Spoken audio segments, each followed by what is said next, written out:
అందరికీ నమస్కారం. ఈ రోజు శ్రీమద్ భగవద్గీతలోని ద్వితీయ అధ్యాయమైన సాంఖ్య యోగంలోని 22వ శ్లోకము. వాసాంసి జీర్ణాని యథా విహాయ నవాని గృహణాతి నరోపరాణి తథా శరీరాని విహాయ జీర్ణ న్యన్యాని సంయాతి నవాని దేహి.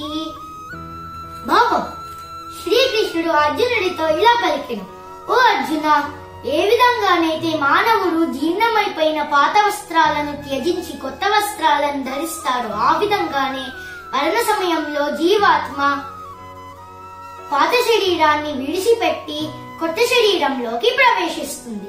23వ శ్లోకము. నైనం ఛిందంతి శస్త్రాణి నైనం దహతి పావకః నైనం క్లేదయంత్యాపో నశోషయతి మారుతః.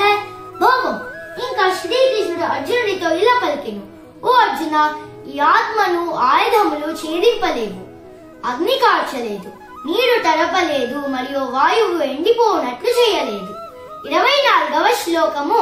అచ్ఛేద్యోయమదాహ్యోయం అక్లేద్యో శోష్య ఏవ చ నిత్యః సర్వగతస్థానః అచలోయం సనాతనః. భావం: ఇంకా శ్రీకృష్ణుడు అర్జునుడితో ఇలా పలికెను, ఓ అర్జున, ఈ ఆత్మ విచ్ఛిన్నం చేయలేనిది, దహింపశక్యం కానిది. అది తడుపుటకు ఎండుటకు సాధ్యం కాదు. ఈ ఆత్మ నిత్యం అంతటా ఉంటుంది మరియు మార్పు చెందనిది, పరివర్తన లేనిది మరియు సనాతనమైనది.